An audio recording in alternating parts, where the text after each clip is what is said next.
I have to tell you, we've got the best sports talk lineup in the market here on 1420 WEMB Sports Radio. We are one of 3 sports radio stations in the market. This market was very late in getting sports radio. 24-hour sports talk radio debuted 1987 with WFAN. At that time, they were not on just 660, they were on 1050 AM in New York. It was a 5,000-watt station. I desperately remember trying to pull it in down here. I thought the idea of 24-hour sports talk was amazing. I was always trying to go through my radio looking for ball games and sports talk. By the way, I'm Marky Billson, your voice of choice for a new generation of Tri-City sports fans. Name of the program, Tri-City Sports Now on 1420 WEMB Sports Radio. You'll also find us at jetbroadcasting.live, www.jetbroadcasting.live if you prefer.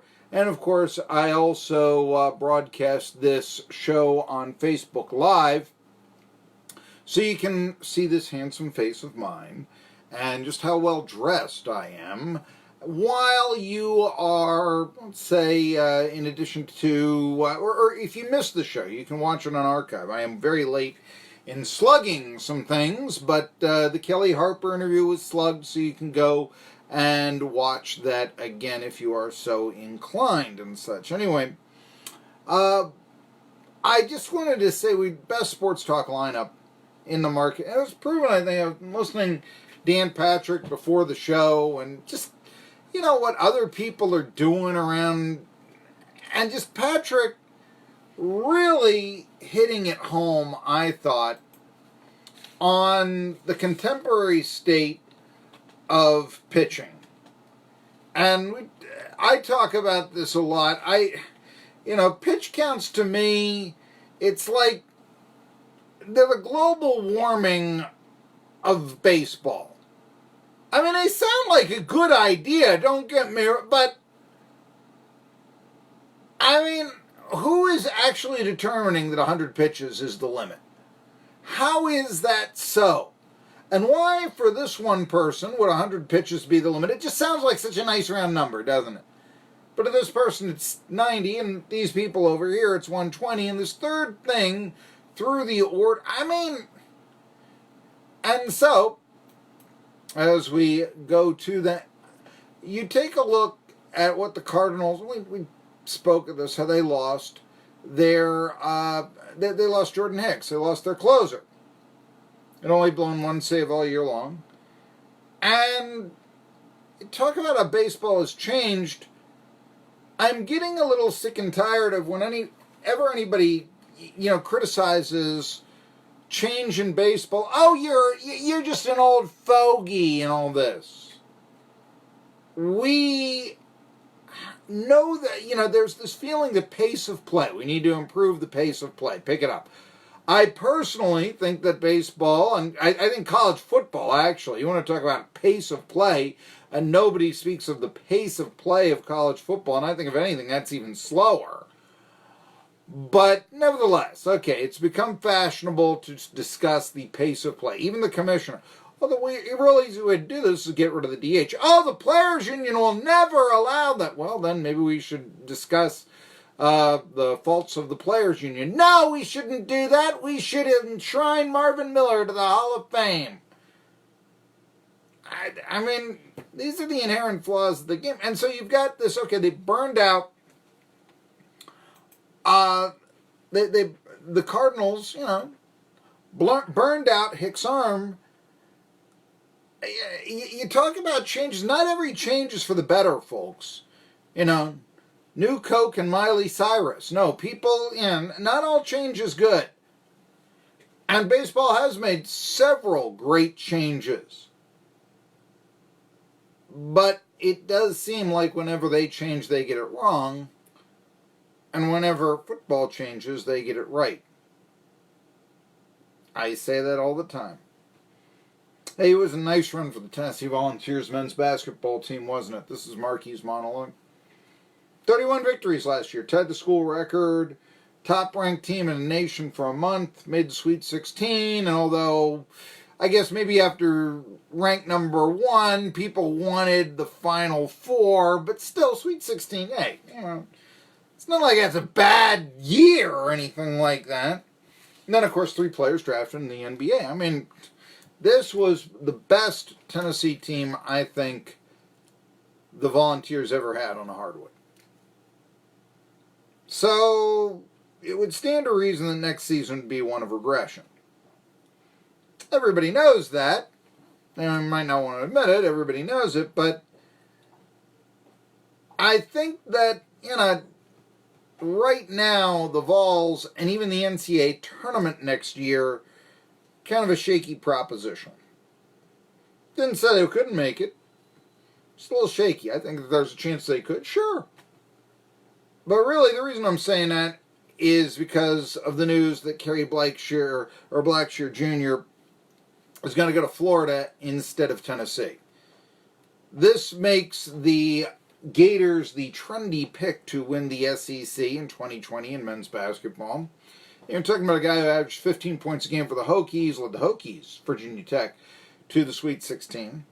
Took his time in deciding where he would go. Heck, he really wanted to go to the pros, but they said, just not ready if you ever will be. So he went the grad transfer route. Tennessee really needed him. They could have given him a starting position guaranteed. And they could have given him 3 real good guards to play with. But now, status of the 1920 Tennessee Volunteers men's Cagers, it's up in the air to say the least. Because who's going to play in the paint? A guard play will be great. You got Jordan Bowden, Lamonte Turner, and this Josiah Jordan-James is thought of so highly that I'm seeing the 2020 NBA draft, his name being tossed in there. But who's the best player returning on the boards for the Vols? It's probably Kingsport's own John Fulkerson. And Fulkerson's is responsible for Loyola's run to the Final Four in 2018 as much as anyone, because remember, he had to start instead of Kyle Alexander in the NCAA tournament in 2018, the second round game, and Loyola wins it on their last possession, and Fulkerson, who even if he got any kind of production out of him, maybe that's the 2 points that the Vols need to win the game, and then they could advance to the Final Four in 2018, but no!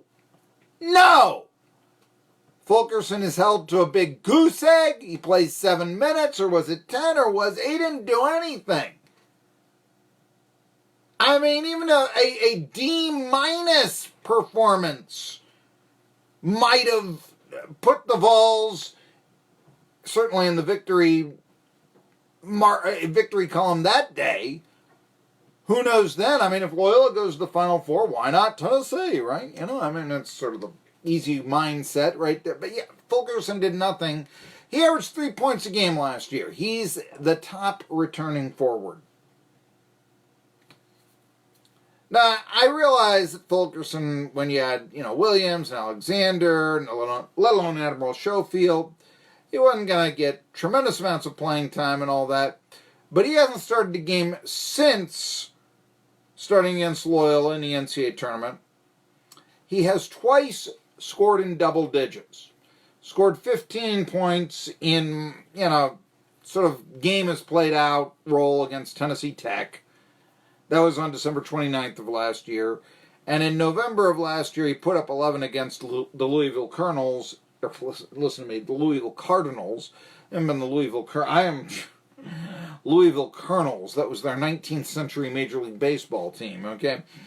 The Louisville Cardinals didn't do anything. He scored 11 against them. But other than that, not much. He did block 25 shots on a year. And that's kind of Fulkerson's forte, I think. It's not necessarily scoring, but blocking shots. So who else you got, in a post? Playing the paint. I mean, you can go to Yves Pons, but he's only 6'6". He averaged 2 points a game last year. So much was talked about Yves Pons. Started 13 games. He's liable to play guard as he is forward. That's probably not the best you could hope for. And he is the top, he's probably one. If it isn't Fulkerson, the top returning player would play at the forward position. Everybody else that could play the post, center, what have you, untested on the Tennessee Volunteers men's basketball team next year. DJ Burns from South Carolina. York Academy, the third Tennessee Volunteers basketball player ever from South Carolina. South Carolina is not a great basketball state. Tennessee is better. South Carolina puts out more NFL players than Tennessee does, but although there's never been an NBA player from the Tri-Cities, Tennessee includes Memphis. I know that's, is Memphis really in Tennessee when you look at the 3 grand divisions? And, it's more acceptable. Vanderbilt wins the national title last night. It's more acceptable to align yourself with Middle Tennessee, certainly in East Tennessee, than it is West Tennessee, which is, where is that? Who are those people? That's not even our own time zone. Come on, So, but DJ Burns, out of York Academy in South Carolina, scored more than 1,000 points, had more than 1,000 rebounds in high school. He started enrolling Tennessee early when he was 17. He's only going to be 18, of course, this year when he starts playing, but still. Mentioned, you probably know that the Vols are getting a transfer from Arizona State by way of Chattanooga. Uros Plavsic, originally born in Serbia, and he's 7 feet tall. Some people have him at 7'1". I think that might be, sort of Grant Williams was 6'5"3/4", but Tennessee said he was 6'7", that is. Plavsic's a 7-footer, but he may not play this next year. He's got to get a waiver, and I've read the stories that say, oh, it's good that he should get a waiver, but, still, even if he does, he couldn't get any playing time at Arizona State last year. In fact, he had committed to Cleveland State originally. So you got to ask yourself, is this an SEC player? Or is Plavsic really a Horizon League player? Anybody ever hear of Jack Williams? www.d1coachescorner.com. I came across him. He does some YouTube podcasts. And he was picking, even at this point, college basketball for next year. He's got the Big East, the American. He's got also the SEC. It's watching what he was picking. And he's got playing center for the Vols next year. Zach Kent. One could do worse. He's 6'11", sophomore. Averaged 17 points a game in high school. But he did have his knee scoped last year, which is why you may be like, who's he again? Zach Kent, by the way. And he played in 2 games as a freshman, and that was it. 2 games as a freshman, that was it. The rest of the hopefuls are either equally untested or just scout team players, really. And, right after the season ends, you always get this. There's always the, right after the season ends, here's the top 25 for next year, and basically they reshuffle last year's top 25, figure out who's going to leave and all this. I saw some early season projections for the Vols. I saw one person at a 21 on those, how they're going to do next year. I saw some 4th place finishes, but you got to remember, those predictions were made when it was unknown if Grant Williams and Jordan Bone would declare for the NBA draft. They've been selected. And so remember that website I was telling you about, D1 Coaches Corner, or D1CoachCorner.com, Jack Williams is the guy that runs it. Jack Williams, not Williams, but Williams. He's got the Vols down for 10th now. He just made his projections a couple of days ago. And Blackshear really could have been the difference. He was a known commodity. He would have provided a scoring presence underneath that the Tennessee Volunteers currently do not have. Now, again, maybe it's not all lost. The Tennessee Vols stop that. The Tennessee Vols figure to have 3 really good guards next year. And I know they're moving the arc back, but how much is it really going to be? Just a few inches back? There's a school of thought that your first inclination should be shoot a 3 and then hope for, your center to pick up the garbage if it doesn't go in. And maybe that's what the Vols will do. Analytics people say that's the way to go. I can't disagree with them. And the other thing is that this point guard James coming in, also I believe from the Carolinas, he'll do, one would assume, what good points guards do, which is make the other players around them better, unless you're Tim Smith. I don't think Tim Smith was a good point guard at ETSU. I thought he was very selfish. But no, if you are a guy who's going to, throw the ball around a lot, not turn it over, that sort of thing. But I'm going to tell you this about the Tennessee men's basketball team. In 2020, their goal should be the NCAA tournament. Do not worry about expanding on last season's success, because it's not going to happen. Now, historically, Tennessee has hosted a mid-major opponent from the state. They haven't released their schedule this year, but all right, so be it. Usually, though, that's not uncommon, playing teams from your own state, mid-majors and all that. Last year, for instance, Tennessee Tech, I mentioned them. That was the mid-major that Tennessee played in Thompson Bowling Arena, December 29th. But do not expect that mid-major team this season to be East Tennessee State. Because not only has Rick Barnes said, I'm not going to play them in Johnson City again, but with Jerome Rodriguez and Lucas Gesson at forward and center respectively, if ETSU played Tennessee next season, the Buccaneers would win. American Savings.